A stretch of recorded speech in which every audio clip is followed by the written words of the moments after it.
What's going on, everyone? It's Mike, it's John back again, and we have got several pieces of news on the news show today. Make sure you hit the like and subscribe. Make sure you go and download the podcast, which is on Amazon Music, Spotify, and all of the other places. The clips are all over the internet, so go and support them, like them everywhere. And of course, give some love to our sponsors, Flyers, Match Bingo, and Aviate. Match Bingo code is BBN for an additional 200% deposit. And it could be interesting in international break because they do the corners challenges and stuff like that. So that's always interesting. So anyway, well, let's get into it. John, there's been a relatively action-packed day, really. When it's international break, there's not loads that goes on, but there's been a bit today. There's been a couple of bits. Do we start with James Tarkowski? Do we start with that? Yeah, well, listen, it's been quite a busy day for Everton Football Club for the news that's been coming out and the certain contract negotiation news that's come out, and yeah, it's been a busy day for Everton. With it being an international break, we're not used to this because normally we'd struggle to do videos. We do normally take a couple of days off when there's an international break. But listen, everyone's probably seen the news, what's going around about Tarkowski and other players going to start and contract negotiations. But, we want to come on here and give you our opinion and go more in depth about it. Do you want to say your opinion, or are you just going to tell everyone? Well, listen. When the news broke today about Tarky, I was quite surprised, really, that it's a 2-year contract. And listen, since the day the man walked through the door, he's been phenomenal for Everton. He's been a great servant. He's always put his body on his line. He's always given 100%.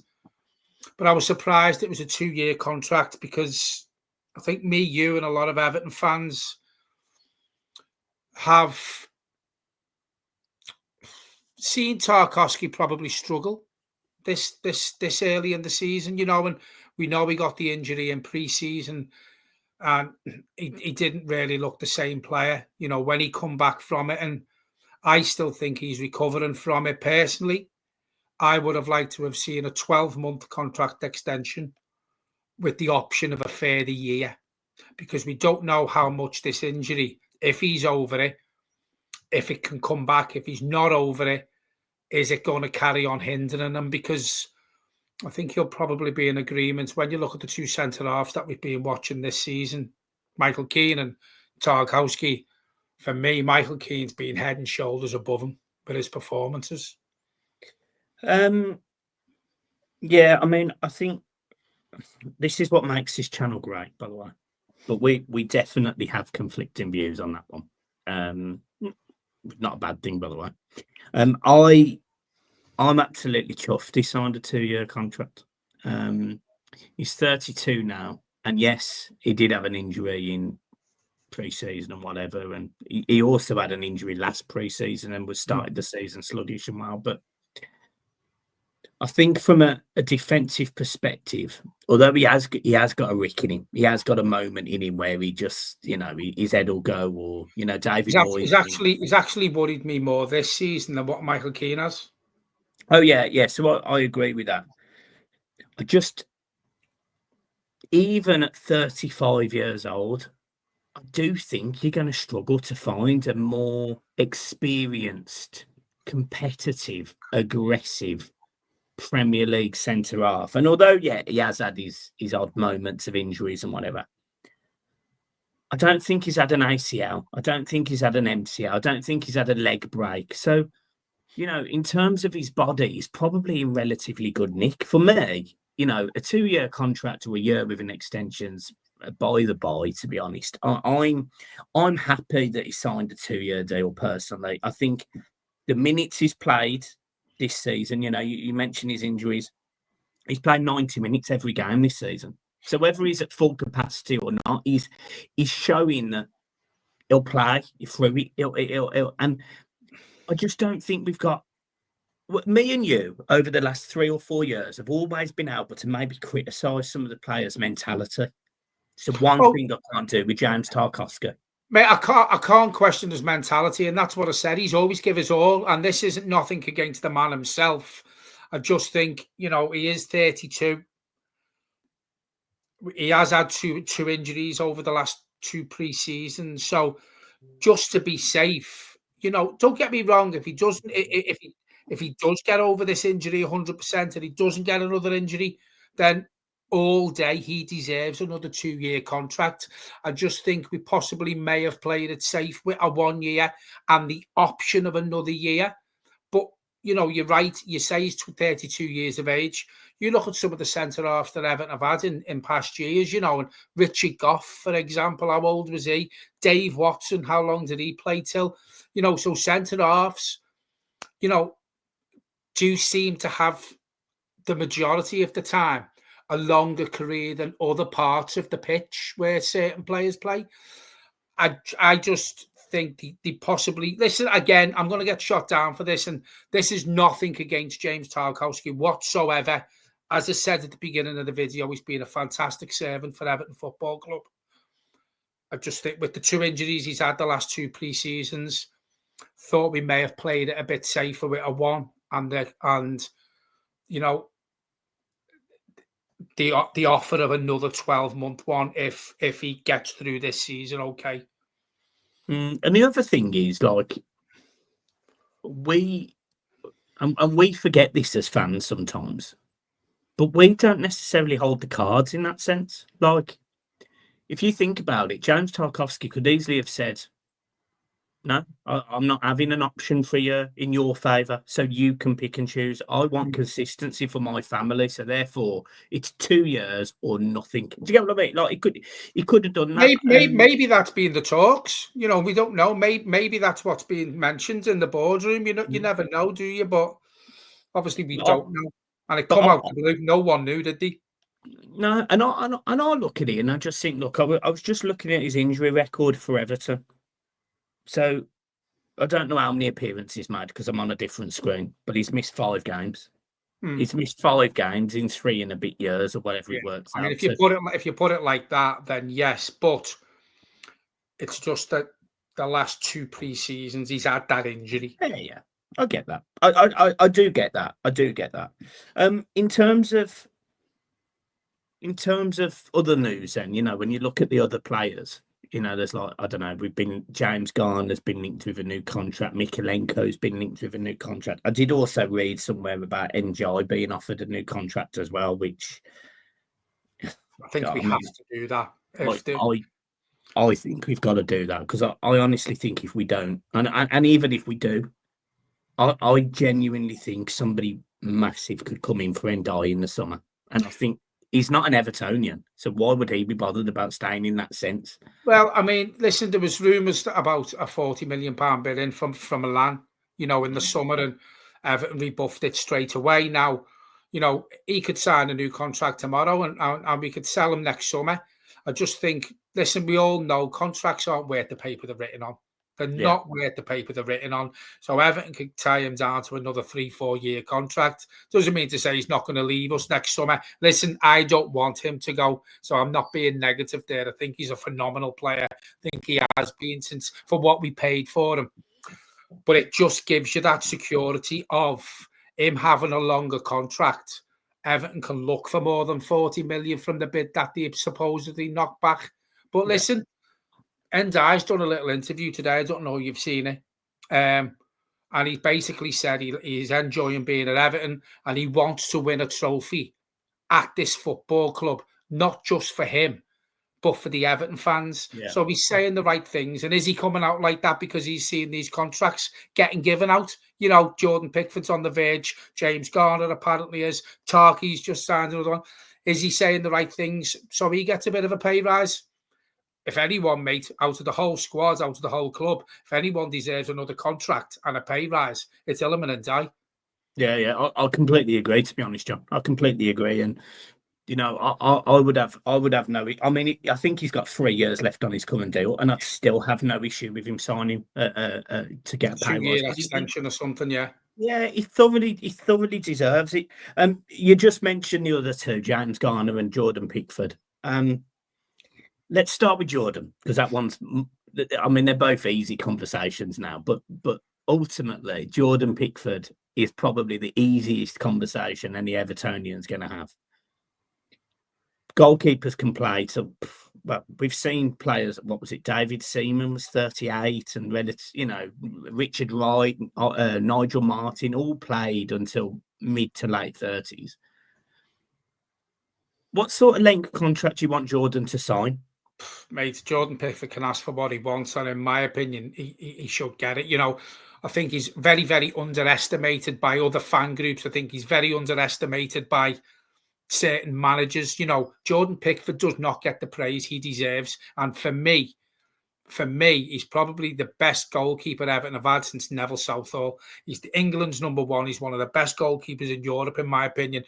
Even already this season, Michael, if you look at some of the games that he's performed in this season, look at the game the other day. We could have been 3-0 down at half time. And again, Jordan Pickford's pulling world-class saves off. Yes, he's definitely a screwball. He's definitely a few sandwiches short of a picnic.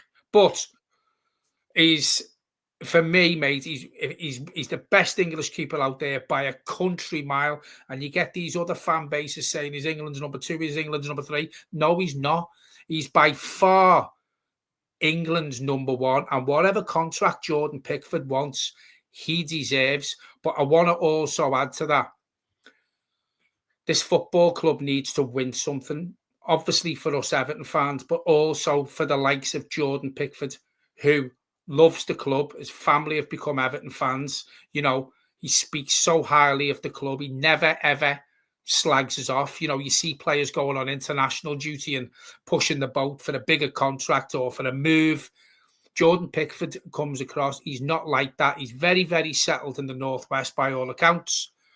And listen, I would say now, whatever Jordan Pickford wants, give him. And if Jordan Pickford ends his career at Everton and he gets his hands on a trophy, it will be fully deserved. Yeah, I completely echo that. I think it's. Do you know what? Right, I'll be straight with you.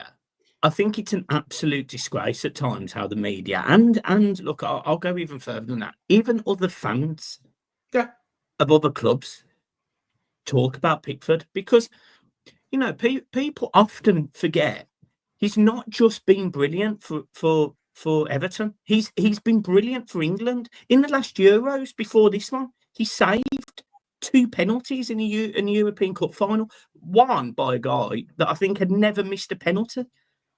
I'm not being funny. At the start of the season against Brighton, he saves a penalty. The one against Leeds, he almost saves.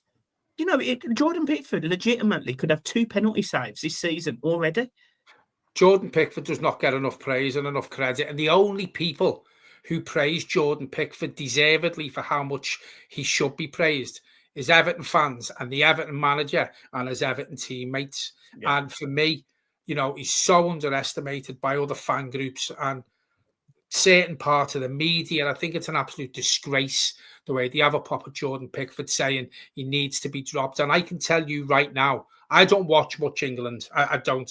I'd rather watch paint dry than watch England. But what I will say, I cannot remember seeing Jordan Pickford when I have seen a bit of England make a mistake, or I've never read in the media that a goal was Jordan Pickford's fault. And I can honestly say that, hand on heart, I don't think I've ever heard Jordan Pickford get the blame for a goal that England have conceded. But yet there's certain fan bases and certain people in the media who still feel the need to have a pop at him. There you go. Again, I completely agree. Another player that's been linked with a new contract is James Garner. Now, this conversation 3 months ago would have been very different. Yeah. But James Garner this season, I'll be honest, James Garner has been in the top 3 players for me pretty much every game all season. He's been a solid 8 out of 10 pretty much every week in any position he's played. James Garner for me absolutely deserves a new contract. The point I'm about to ask is, How long of a contract do you give him? Do you just give him a 5-year deal? No. How old's James Garner? Oh, he's young, mate. He's 24. I'd be looking at giving James Garner probably two-year extension, 3-year extension, right? I never thought I'd sit here and say this, just like yourself have just said that. 3 months ago, you asked me the question about James Garner, and I'd be going, you'd be wasting your money to give him another contract. If Everton don't tie him down and he does move on, someone's getting a very, very solid 8 out of 10 player the way he's turned his career around at Everton Football Club. Not just in the midfield, but he's played left back. We know he can do a job at right back as well. Very versatile, James Garner. And when he played at left back for the first couple of games of the season, I never thought I'd say we missed him in midfield, and we did. We did. And then you look how Mikalenko's been performing, which, let's be honest about it, hasn't been great. You could probably put James Garner there, who's not a left back, and he probably would have been doing a better job than what Vitaly Mikalenko has been doing this season.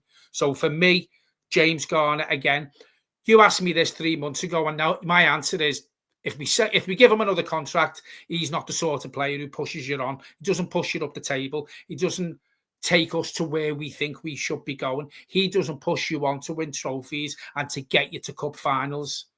You ask me the question now, and James Garner is a major part, in my opinion, going forward on the back of what we've seen since David Moyes come in, and especially this season.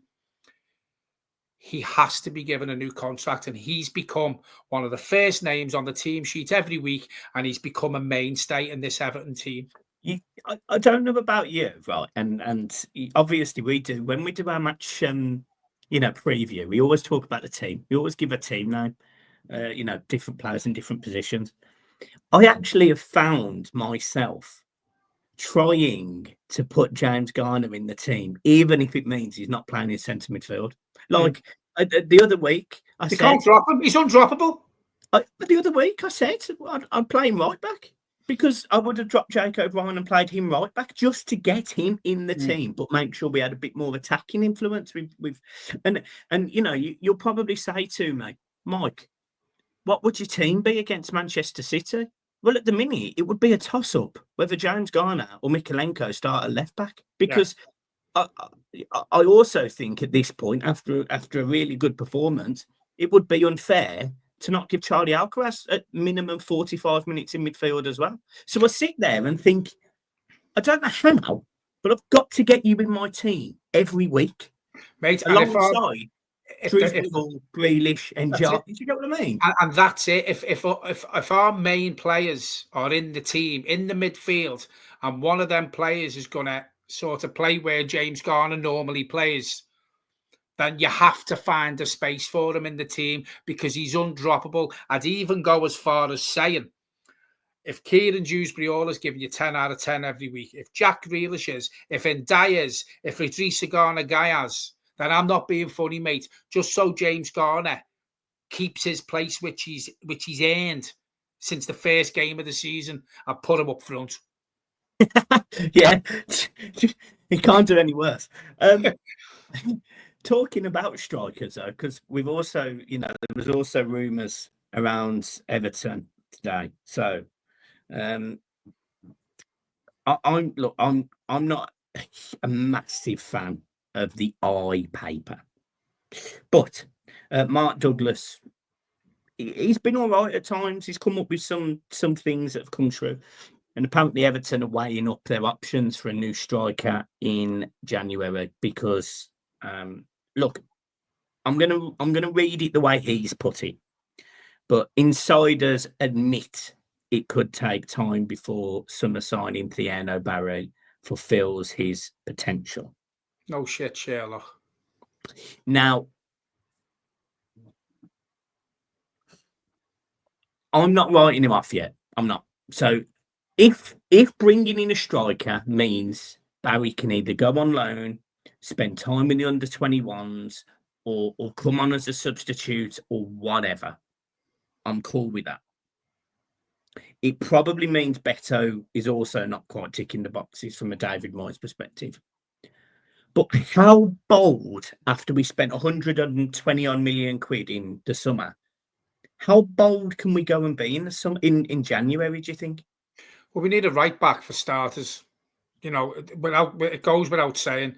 Before a striker, we need a right back. We need a right back. Now, I don't think Everton spend big money on a right back.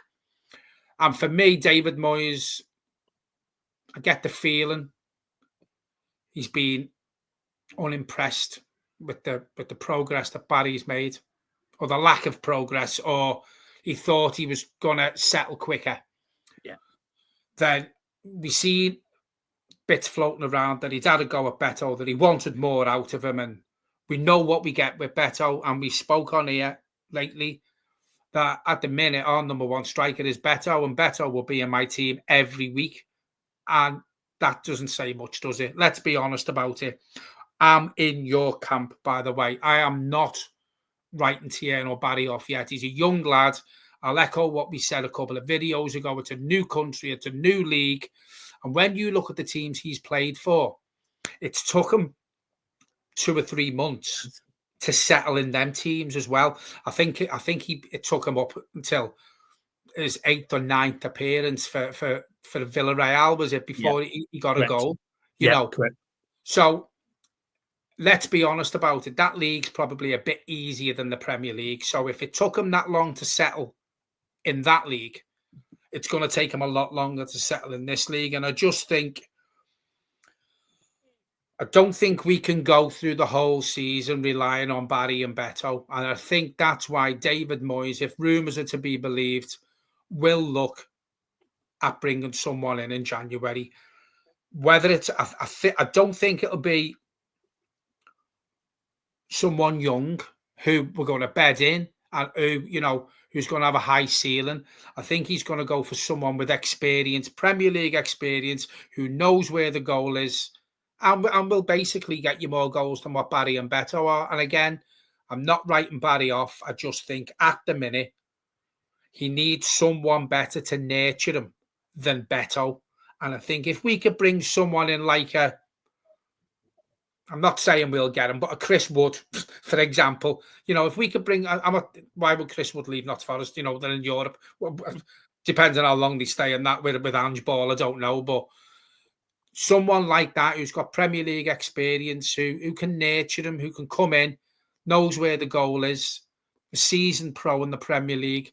Because again, I'll reiterate what I said. I don't think Everton Football Club go through the rest of this season relying on Barry and Beto to score the majority of the goals that we need to show progression from last season and push us up the table a bit higher. I don't think you get it from the strikers we've got at the club. So, question then.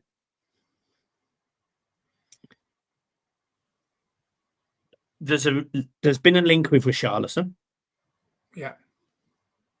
There is still definitely Everton fans out there that would almost beg for Lukaku to come back. I mean, I'd love Lukaku back, to be fair. The point I'm making, right? It's not I hope he comes back or I hope he comes back. It's not that. But the point I'm making is, what caliber of striker do we go for? Do we go for the equivalent of like a Callum Wilson who went to West Ham on a free transfer, or do we go out and go, right, we're either going to sign a big loan, because it would be a big fee for either of those two strikers on a loan, or do you go deep and you just go, we're gonna sign you permanently? Do you get what I mean? Like, what do you do in January? Do you just go and get a loan for half a season, or do you go and I think in January, listen, we all know January is a tough window, and it's even tougher when you're looking for a big name striker who can come in and hit the ground running and score your 12, 15 goals from January to the end of the season. You're spending big money for them. You're spending 100 million quid. Everton don't do that in January. So personally, I think you're looking at the equivalent of a Lukaku or the equivalent of a Richarlison, or maybe a Richarlison. Or Gabriel Jesus. We've been linked with him as well. Well, we've been linked with Jesus, but when you look at Jesus, if we sign him in January, he's hardly played. Yeah. He's hardly played. Not sure if he's had an injury or he just Arteta doesn't fancy him. But when you look at the likes of Jesus, it's going to take him a month, 6 weeks to get up to speed. It's going to take him 6 weeks to get up to speed, right? That's taking you in February. The season ends in May. So I think we need, again, we've got enough players who haven't come in and hit the ground running. We've spoke about them in other videos. We need a striker who's going to come in and ready to go and score the goals that Barry and Beto aren't. Is there a chance Richarlison comes back in January? Possibly, yeah. I think there is. I think if Tottenham can get Solanke fit, and their strikers. They've got Kolo Muani already as well. You've got Muani. They also signed the fellow that was on loan last season as well. I can't think of his name. I think he scored his first goal last week. He was on loan. Yeah, I think he scored his first goal for Tottenham last week. So they've got they've got Muani, they've got Solanke. When you look at them sort of players, and this is no dig at Richarlison, he's down the pecking order. Got a World Cup coming up next year. Richarlison's going to want to be playing football from now to the end of the season. So I think if Richarlison goes to, I can't think of the name of the man, Frank, and says, look, I need to be playing football. The World Cup next year, I want to be playing football. If Everton get wind of that, I do think there's a chance that Richarlison comes back in January. And let's be honest about it. Richarlison through the middle, mate, scores more goals than Barry and Beto. No. Yeah, look, that's fair enough. Look, I haven't got much else to add, really. I've got nothing else to add. But yeah, look, I think from my perspective, I feel like this international break doesn't feel like I'm downhearted or I'm upset. I was upbeat when we finished the last one. I actually didn't want the season to end. We went on that international break. It was poor. The 4 games after were poor. We've just beaten Crystal Palace, who's all sorts of records are out the window. I mean, I loved all of the stats, by the way. I loved all of it. Have you seen them on X? Yeah, but that's honestly, God, the way they're carrying on, you think the world beaters, mate, they've won them once over with another 100 years before they win anything now. And when Glasner goes to Man U, they're back on their perch, aren't they? Jesus Christ. Don't think a fan base has ever turned me so much against them. I don't know. Luton did a pretty good job with me, mate. Honest to God, Palace think the fucking bees and E's, honest to God. Or the Eagle and E's. Yeah, brilliant. Yeah, but that's it. I've got nothing else. John, you got anything to add? No, I think we've covered everything for tonight. Yeah, cool. Well, guys, look, as we said, make sure you go over and support the sponsors. Flyers, by the way, indoor golf, the facilities are absolutely brilliant. We are I'm thinking about trying to get some sort of like golf day or something, which I thought would be quite good. I'm trying to work out the logistics of it, and obviously I need to speak to Matt, who's the owner of Flyers. But yeah, I'm thinking like a Blue Boys Network golf day, bit of food, bit of just thought it'd be a laugh. But look, we will leave it there. Make sure you hit the like and subscribe. Keep supporting us. We really appreciate it. Make sure you go and download the podcast as well, because that's huge for us. It really helps. There's no adverts on it yet, but there will be when we get to 1,000 downloads a month. So help with that, please. But until then, that's it. Up to toughies. See you soon. Peace. Peace.